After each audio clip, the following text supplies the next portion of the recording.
brought you by Silver Pumps and Motors.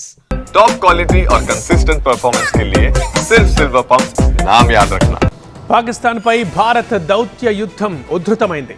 Pakistan నిజ స్వరూపాన్ని బయటపెట్టేందుకు అఖిలపక్ష బృందాలు విదేశాలకు వెళ్లాయి. అయితే అసలు విషయం నుంచి దృష్టి మరల్చడానికి ఈ పర్యటన చేపట్టారని కాంగ్రెస్ విమర్శించింది. అఖిలపక్షంలో అన్ని పార్టీల వాళ్లు ఉన్నారని, ఎంపీలను అవమానించే రీతిలో కాంగ్రెస్ నేతలు మాట్లాడుతున్నారని బీజేపీ ఆగ్రహం వ్యక్తం చేసింది. ఉగ్రవాదానికి అడ్డాగా ఉన్న పాకిస్తాన్ నిజ స్వరూపాన్ని ప్రపంచం ముందు ఉంచడానికి 2 అఖిలపక్ష బృందాలు విదేశాలకు వెళ్లాయి. జేడీయూ ఎంపీ సంజయ్ ఝా, శివసేన ఎంపీ శ్రీకాంత్ షిండే నేతృత్వంలోని 2 బృందాలు విదేశాలకు వెళ్లాయి. 33 దేశాల్లో పర్యటించేందుకు కేంద్రం 7 బృందాలను ఏర్పాటు చేయగా 2 బృందాల పర్యటన ప్రారంభమైంది. అయితే అఖిలపక్ష పర్యటనపై కాంగ్రెస్ తీవ్ర విమర్శలు చేసింది. పహల్గాం దాడి, ఆపరేషన్ సింధూర్పై వాస్తవాలు కప్పిపుచ్చడానికే కేంద్రం అఖిలపక్ష ఎంపీల పర్యటన ఏర్పాటు చేసిందని తీవ్ర విమర్శలు చేశారు కాంగ్రెస్ నేత జైరాం రమేష్. ప్రధాని మోదీ ఎందుకు అఖిలపక్ష సమావేశానికి హాజరు కాలేదన్నారు. వెంటనే పార్లమెంటు సమావేశాలను ఏర్పాటు చేసి ఈ అంశాలపై చర్చించాలని డిమాండ్ చేశారు.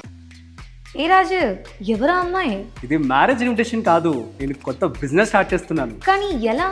బాస్ వాలా. బాస్ వాలా, బీ ద బాస్.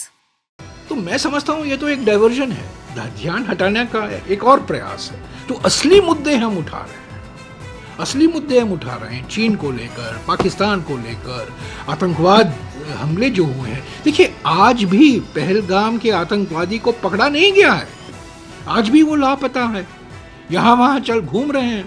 हमारे सांसद भी घूम रहे हैं और पहलगाम के आतंकवादी जो आतंकवादी सीधे तरीके से वो शामिल थे, पहलगाम के टेररिस्ट, वो कहाँ हैं?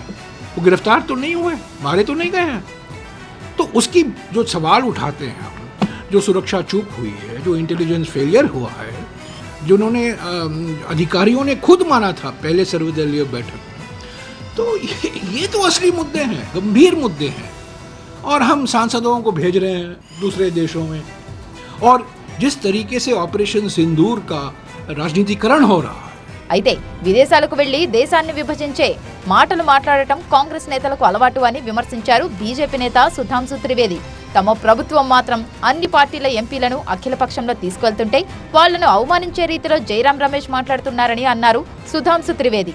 जो इन्होंने कहा कि ये ध्यान बांटने के लिए की जा रहे हैं बाहर, ये भारत के सभी सांसदों का अपमान तो है ही. मगर मैं जयराम रमेश जी से पूछना चाहता हूं, आपके नेता तो ध्यान लगाने के लिए जाते थे. आपके नेता या तो ध्यान लगाने को विदेश जाते थे या देश को बांटने के लिए विदेश जाते थे. आपके नेता ने जितनी बार विदेश गए हैं, देश को बांटने वाली कोई ना कोई बात कह के आए हैं. पहली बार सभी दलों के लोग एक साथ मिलकर भारत की एकजुटता का प्रदर्शन कर रहे हैं. और जहां तक हमारी नीति है, हमारी नीति भारतीय जनता पार्टी की बहुत स्पष्ट है कि इस ढंग के मौकों के ऊपर दलगत भावना से ऊपर उठकर अंतरराष्ट्रीय मंच पर भारत की एकजुटता दिखानी है, चाहे हम विपक्ष में हो या सत्ता पक्ष में. సంజయ్ బృందం జపాన్ కు బయలుదేరింది. యుఏఈకి షిండే టీం వెళ్లింది. సంజయ్ బృందంలో బీజేపీ ఎంపీలు అపరాజితా సారంగి, బ్రిజ్లాల్, హేమాంగ్ జోషి, ప్రధాన్ బారువా, టీఎంసీకి చెందిన అభిషేక్ బెనర్జీ, సీసీఎంకు చెందిన జాన్ బ్రిటాస్, కాంగ్రెస్ నేత సల్మాన్ ఖుర్షీద్, మాజీ దౌత్యవేత్త మోహన్ కుమార్ సభ్యులుగా ఉన్నారు. ఇండోనేషియా, మలేషియా, దక్షిణ కొరియా, జపాన్, సింగపూర్లలో పర్యటిస్తారు. షిండే బృందం Democratic Republic of Congo, Sierra Leone, Liberia వెళ్లనుంది.